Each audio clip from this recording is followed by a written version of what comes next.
सम्मानित देशवासियों, मैं आपसे थोड़ा आज बारीकी से चर्चा करना चाहता हूँ इस वीडियो के माध्यम से। मैं Arshad Rana, Muzaffarnagar, Uttar Pradesh, Indian national Congress party. सम्मानित साथियों, आज देश में महंगाई से हर आदमी परेशान है। कोई भी किसी भी समाज से ताल्लुक़ रखता हूँ या किसी बिरादरी से ताल्लुक़ रखता हूँ, महंगाई ये नहीं पूछती कि तेरी जात क्या है, तेरी बिरादरी क्या है या तू किस समुदाय से ताल्लुक़ रखता है। ये जो महंगाई की मार है ये हम सब के ऊपर पड़ रही है। पूरा देश इस वक्त परेशानियों के हालात से गुजर रहा है। ना तो किसी दुकानदार के पास काम है, ना किसी के पास कोई रोज़गार है।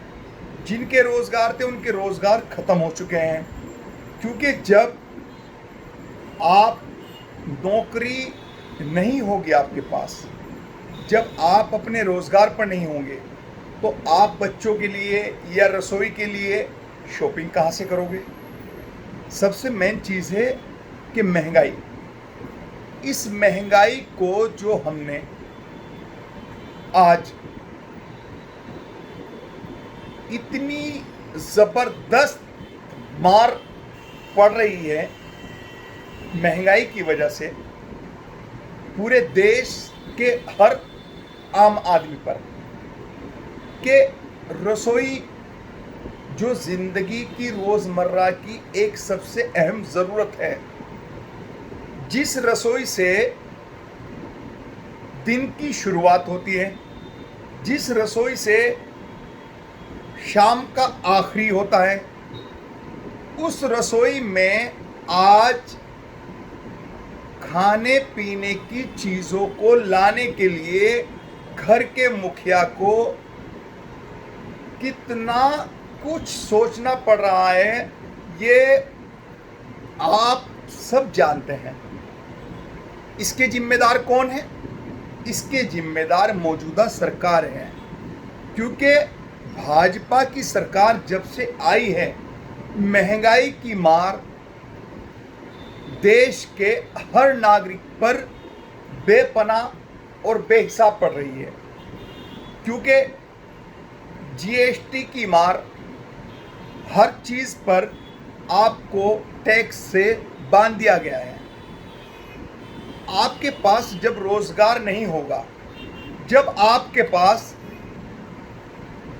पैसा नहीं होगा, जब आपके पास आपकी माली हालत सही नहीं होगी, तो आप कहाँ से अपने रसोई का, अपने बच्चों के स्कूल का, अपने बच्चों की परवरिश का कहाँ से कैसे गुजर बसर करोगे।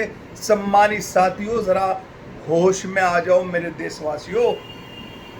ज़रा देखिए कि आज कांग्रेस पार्टी सड़क पर है तो किस लिए? सिर्फ देश हित की महंगाई पर चर्चा करने के लिए सड़कों पर हैं।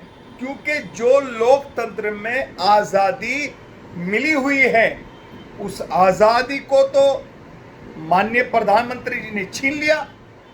संसद में जो बोलने का एक अधिकार है, उस मौलिक अधिकार को खत्म कर दिया कि आप सदन में नहीं बोलोगे। क्यों? क्योंकि अगर सदन में बोलने की इजाज़त होगी तो विपक्ष सवाल करेगा, महंगाई, इतनी महंगाई की मार आखिर क्यों पड़ रही है, इस महंगाई को कम क्यों नहीं किया जा रहा है। तो ये चीज़ें सुनने के लिए हमारे प्रधानमंत्री जी अपना टाइम वेस्ट नहीं करना चाहते देश के लिए, क्योंकि उनका टाइम बहुत कीमती है। देखो, देश में सदन है, संसद चल रही है, मानसून सत्र चल रहा था, आपने सांसदों को संसदीय कार्यवाही से हटा दिया, रोक दिया। कि संसद में आप कोई भी बात अपनी नहीं रख सकते।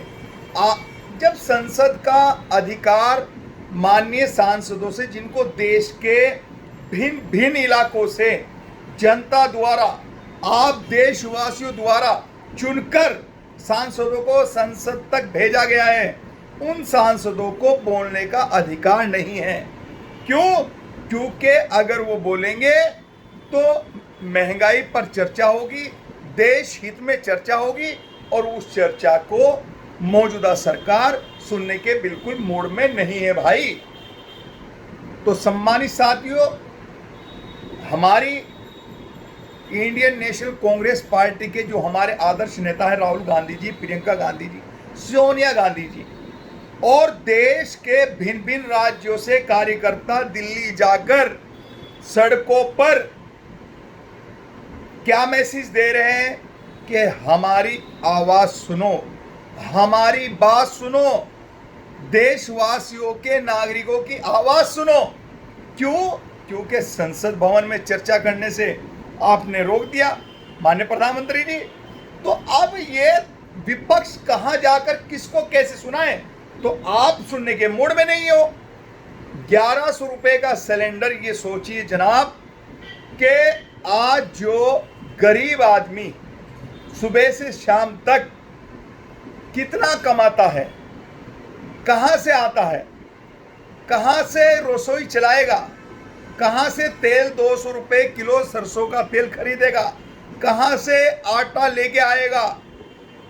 आप जरा ये सोचिए मौजूदा सरकार के माननीय मुख्य प्रधानमंत्री जी कि आप उन लोगों के बारे में सोचिए जिन लोगों की वजह से, जिन देशवासियों की वजह से आप उस देश की गद्दी पर बैठे हो, जिस देश की गद्दी के लिए आपने, जिस देश की गद्दी के लिए आपने कितना संघर्ष किया।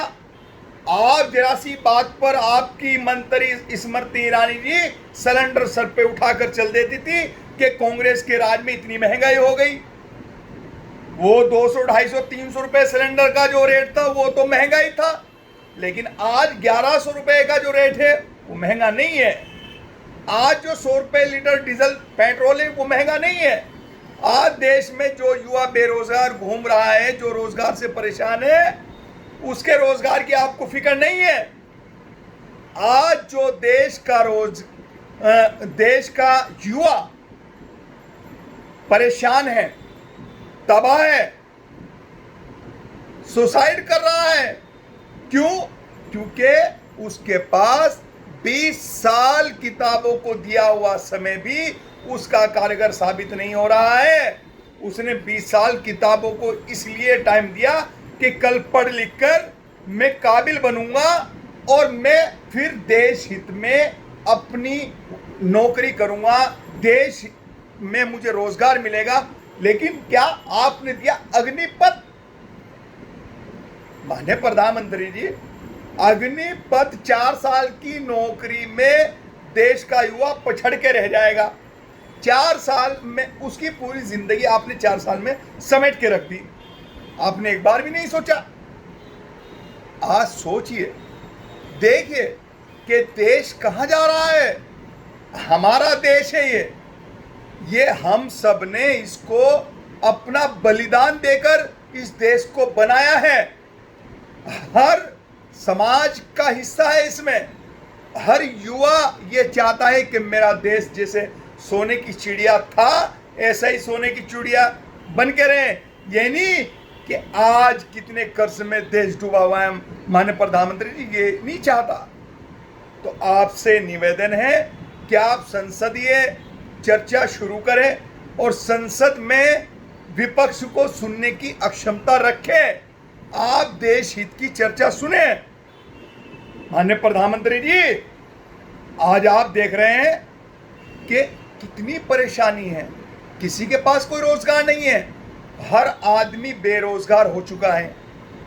और आपके जो अडानी अंबानी हैं वो तो बड़े बड़े बड़े बड़े होते चले गए, और जो देश का आमजन है वो मरता गिरता गरीब चित्ता पिटता चला गया।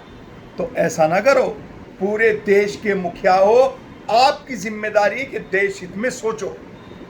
सम्मानित साथियों, मेरी अगर कोई ऐसी बात लगी हो जिससे आपका दिल कोई ऐसी ठेस पहुंचे, तो उसके लिए मैं माफ़ी चाहता हूं। मैंने आज अपने दिल की बात इस वीडियो के माध्यम से आपसे शेयर की है। उम्मीद करूंगा कि आप 2024 में इस मौजूदा सरकार को अपनी जो वोट है उस वोट के अधिकार से जवाब देने का काम करोगे।